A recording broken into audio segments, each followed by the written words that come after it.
কেঁদেছো, যোহরের নামাজ পড়ে কেঁদেছো, মাগরিবের পড়ে কেঁদেছো, এশার নামাজ পড়ে কেঁদেছো। বান্দা, নামাজের মুসল্লা যখন বসে যাও, আমি আল্লাহকে তোমরা বারবার বল, আল্লাহ আমার গুনাহ মাফ করে দাও। তারপরও আমি তোমাদের গুনাহ মাফ করে নিই।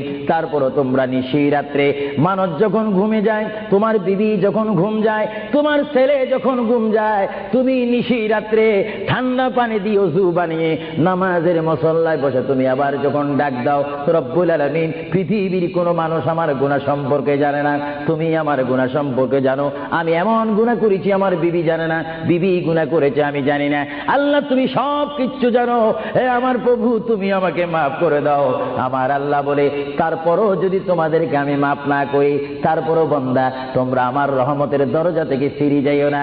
আমি তোমাদেরকে হুকুম দিচ্ছি, ওয়ালাউ আন্নাহুম ইয যালামু আনফুসাহুম জাউকা